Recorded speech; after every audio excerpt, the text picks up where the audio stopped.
It's getting to be just a little bit brighter every day after work. What's up, everybody? Will Borza here, the LA Recordist. It's the analog vlog. It's a vlog and a log. I apologize for the light.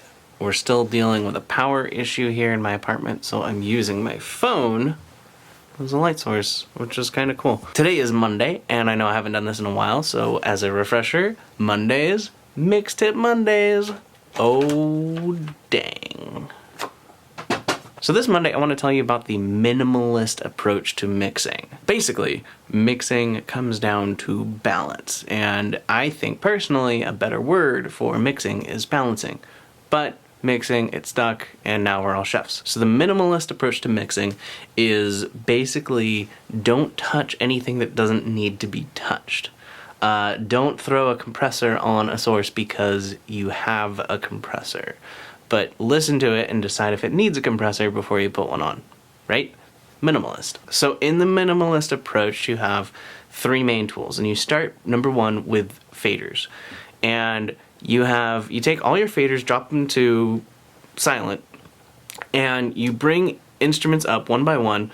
I recommend starting with the most important musical aspects like lead vocals, kick drum, main synthesizer, or bass, or stuff like that. And then, but one by one, you bring instruments in and you create a balance. No EQ, no compression. Once you have everything together, that's when you ask yourself, what do I hear that balances well in one frequency range but not in another frequency range? That is when we turn to our second tool, the equalizer. An equalizer is basically just a fader, but it's frequency specific. So let's say you find yourself with a bass guitar that has tons of low end, but you just don't hear the attack of the note at all in the mid range or the upper mids.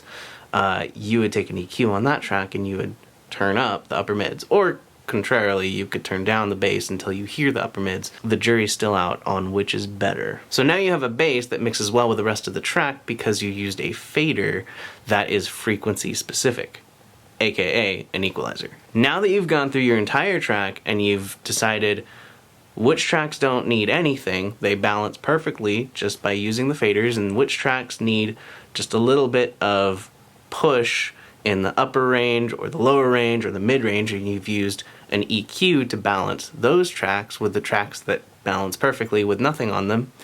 The last thing you go through is compression. So compression is kind of like a fader again, but it is a dynamically restricting fader. So you have a lead vocal, for example, that is very quiet in the verses and very loud in the choruses. You can use a compressor to make the verses a little louder and the choruses a little quieter, so that dynamically across the whole track, the vocals stay more or less in the same range. Now you have all your tracks that fit perfectly just with the faders. Then you have all the tracks that needed a little bit of EQ to balance perfectly. And lastly, you have only the tracks that need it compressed so that they fit dynamically across the span of the whole track. And that, in essence, is the minimalist approach to mixing. You only process what needs to be processed. You set up a rough mix just with faders, then you EQ only what is necessary. Once everything is EQ'd, then you compress only what is necessary. It's also a good idea to take the faders every time. So when you start with the faders, you get the basic mix going, drop them all back to zero, then add the EQ, bring the faders up again, and create a whole new balance with the EQs. Then all the EQs are in place, drop the faders back to zero again, and then start working on the compression, and then everything is up where it needs to be with compression and EQ, drop the faders one last time, and then create your final mix. I don't know if you've ever seen Andrew Shep's mix, but he drops the faders back to zero like 18 times before he even gets like a basic drum mix. So don't be afraid to wipe out all the balancing you've done, all the mixing you've done, multiple times, because every time you mix it, theoretically, you're going to mix it a little bit better because you hear it and you hear how it's supposed to be. So there you go, that's my Mixed Tip Monday. I hope you enjoyed. I will see you tomorrow. Peace.